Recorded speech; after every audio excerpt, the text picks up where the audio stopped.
Here's a familiar term, evidence-based medicine. It's definitely thrown around a lot in our work.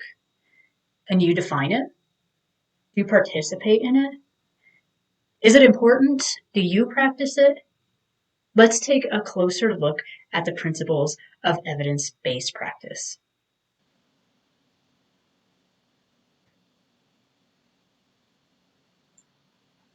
Our objectives for this lesson are to define evidence-based medicine,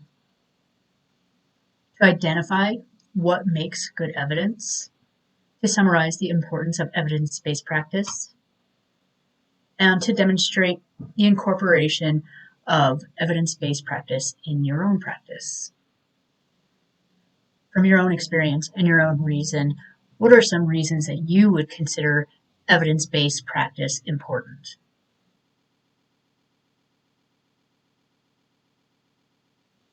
As I evaluated this question, I thought of those moments in my practice when I was asked to do something that was outside of what I knew as evidence-based practice, maybe changes on the ventilator, or an unusual way to run a heated high flow.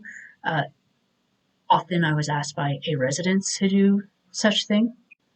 In those moments, I sure saw the value of being equipped with the expertise and the research knowledge to participate in a conversation of good patient care. As an excellent clinician, I would be able to even point to my sources, point to my expertise to give a good argument on the better patient care. I worked for a short time at a facility where, and this was during COVID, where we were asked to just blanket titrate heated high flow, just leave it at 100% and just keep cranking the flow down. From my own understanding and what I had learned of heated high flow, that's not the point of the high flow. Right now would be a great opportunity for me to know what are my sources and my expertise to point towards a better way of utilizing and titrating heated high flow. So what is evidence-based practice? Objective 1, defining evidence-based medicine. By definition, evidence-based practice is the integration of clinical expertise, high-quality evidence, and patient values, which is then applied to making healthcare decisions. So as you see here in this image, there are 3 parts to evidence-based practice. If you're like me, when you consider evidence-based practice, you think more so about the research part of evidence-based practice. But it's important to know, as seen here in this image, that there are 3 parts to evidence-based practice. There's clinical expertise, patient preference, and the third part, research evidence. Let's take a closer look at each one of these. Clinical expertise, by definition, this is the knowledge, judgment, and critical reasoning acquired through training and personal experience. So who is this in your world?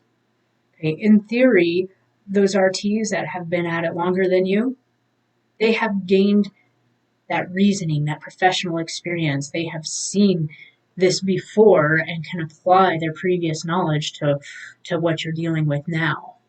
Who are those RTs you rely on or run to when you're outside of your realm or seeing something for the first time? Who else can we rely on? Who else is a clinical expert around you? Is it one of your favorite pulmonologists or physicians? Is there an RN out there with a lot of clinical experience and expertise that you look towards? This also includes all the variety of talents, multidisciplinary rounding. The purpose of that is to capture all of that clinical experience from each team member for the best of patient care. So this clinical expertise and expert opinion does not have to be you. Okay, look around you and build those professional relationships to have clinical expertise within your care. The next pillar in evidence-based medicine is patient values and preferences. This sure is an easy one to overlook the way we do medicine today. While it's the least scientific, it's still valuable. Here is the unique set of personal and cultural circumstances that influence decision making. As healthcare workers, we need to work within the structure and realm of the patient's expectations and what influences their expectations, their cultural points of view, their desires. So how do we know what the patient's values and expectations are? Obviously asking them directly. If you can't do that, talking to a family member. And then when considering treatments or treatment recommendations, always considering cost, duration, risk versus benefit, not projecting our own personal values on them. You've all experienced those moments where patient preference didn't seem to be the right route for patient care. But here's the reality. We are a free people, and patients do have freedom to make their own medical choice. So what's your role in that? Your role is that education and being able to teach patients the risks versus the benefits and have them them understanding that. And your role is also valuing and respecting them and their decisions. So again, this is a really important component. Remember that everything, every treatment we do, every decision we make really does impact each individual, and they have a right and a value as a human being to be part of that decision. I'm sure you can put yourself in their positions. You probably have put yourself in their positions where you maybe didn't feel fully informed about a medical decision that was made specifically for you or that you had to make. And hopefully we've learned our lessons from that and can move forward as better patient caretakers from that. Our final pillar in evidence-based medicine is research evidence, and this is the best available information gathered from scientific literature. This is what we're heavily focused on here in this class, the scientific literature and critically evaluating that. This particular pillar of evidence-based medicine is the most scientific of all of them. That does not mean the most valuable, but the most scientific. So here we're considering accuracy. Is it scientifically sound? Does it have good methodology? Is the clinical question pertinent to what we're looking for? Evidence-based practice can also be described as a process. This process is broken down into the 5 A's. A continuous circle, a never-ending circle. Therefore, the process is not meant to end, it's meant to continue. Starting with ask. Ask is asking good questions, and we'll talk about that this week. Number 2 in green there is acquire. And that's gaining the knowledge to answer that particular question. And then there's appraise, apply, and analyze. And after analyze, we get right back to ask. We'll go into detail on each part of the evidence-based process within these 7 weeks. And this week, we're going to focus heavily on ask. That's asking good clinical questions. Our first objective is to define evidence-based medicine. Can you answer these 2 questions? 1, what is the first step, our focus step for this week in the evidence-based process? Or the 5 A's. 2, evidence-based practice is comprised of 3 essential components. Name them.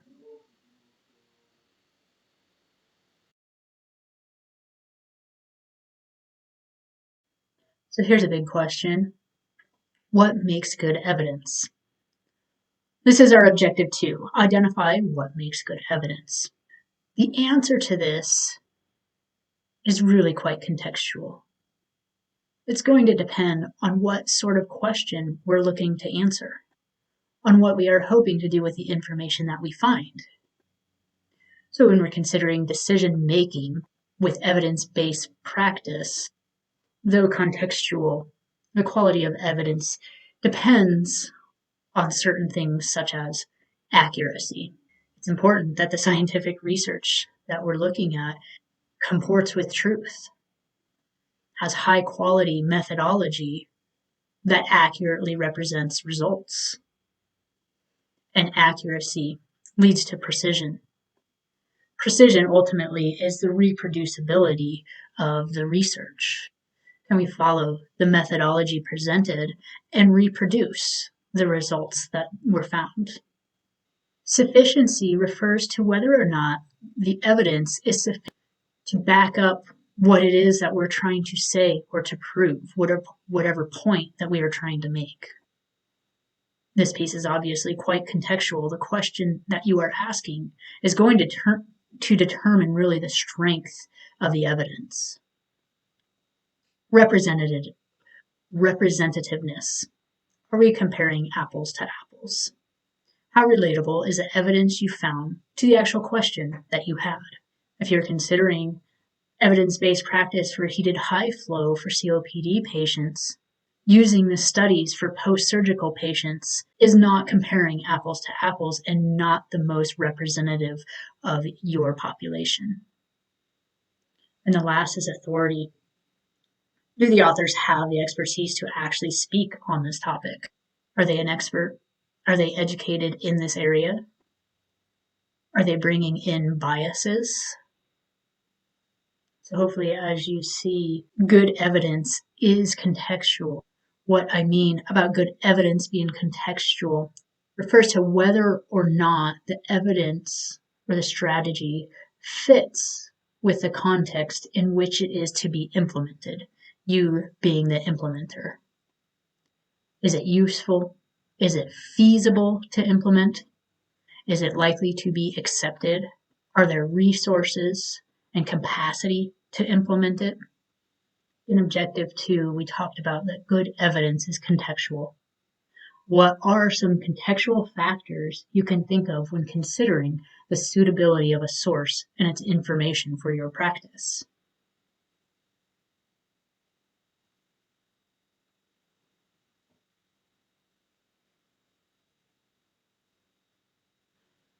We started this lesson asking the question, what are some reasons that you consider evidence-based practice important? Now that we've looked at evidence-based practice, defined it, looked at what good evidence is, let's answer that together, and there's much more than what I have written here. Why is evidence-based practice important? Objective number 3. First reason kind of goes back to what I had talked about regarding a random order that doesn't make a lot of sense to you coming in and being able to have a conversation with the medical team regarding that order. Evidence-based practice, one, gives a little more authority when you are able to cite it in the conversation, but 2, it helps that medical team all be on the same page. With that authority, it's much easier to utilize it to persuade other team members. Now, that being said, remember, a whole third of evidence-based practice depends on clinical expertise. Evidence-based practice can help clinicians to stay aware of the latest advancements and best practice changes. And lastly, to the importance, utilizing the principles of evidence-based practice is the best way to improve your own clinical practice. I believe one thing that most clinicians really desire is to give good care. We can quickly become burnt out, struggle with our job when we're not giving good care. And here is an area that we can develop and grow in to be able to give better care to our patients. So from my previous list, of why evidence-based practice is important, which of those factors drives you most to practice and participate in the implementation of evidence-based practice?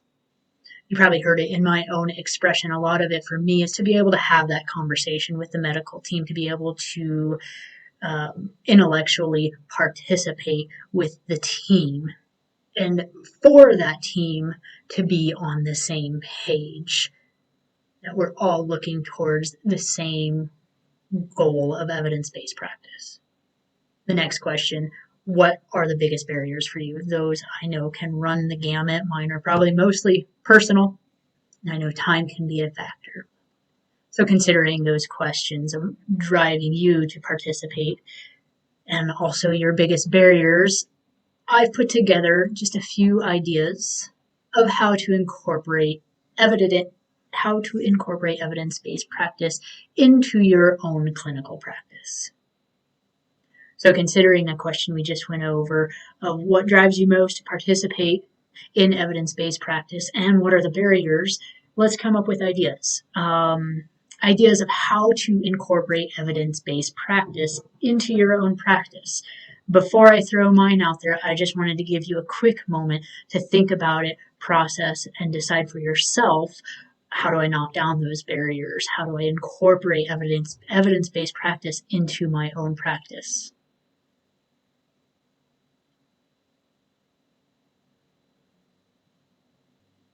First, stay curious. Ask questions. We don't know all the answers. Don't pretend you know all the answers. Ask the questions. When something's interesting to you, or maybe frustrating to you, number 2, look up those things. Look up those things that strike your interest.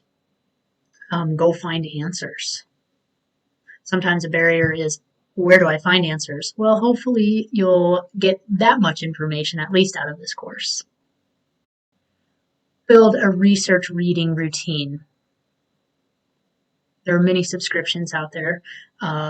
Most likely your facility will help you with those subscriptions and encourage that. I know one of my colleagues who really considers time as a barrier for her. During her drive, she listens to Respiratory Care Journal going back and forth to and from work. And there are a lot of journal clubs out there. Start one, join one. Boise State Respiratory Department, we have our own journal club. It meets quarterly, so if you're interested, we'd love for you to join. You're welcome to join the next meeting. Please connect with me if you are interested in that, and I will direct you into the right place. Once you've completed the final project, then you will be prepared to present your project to a journal club. So what else do you have? Do you have any more to add to my list? What do you already do? Do you have colleagues that participate? What do your colleagues do? Does your facility encourage your pursuit at this knowledge for evidence-based practice? You need to help your facility to help them encourage your pursuit. So in summary, we have defined evidence-based medicine and its 3 interdependent parts. We have talked about what is good evidence and that it depends on context. We have talked about why is evidence-based practice important and valuable.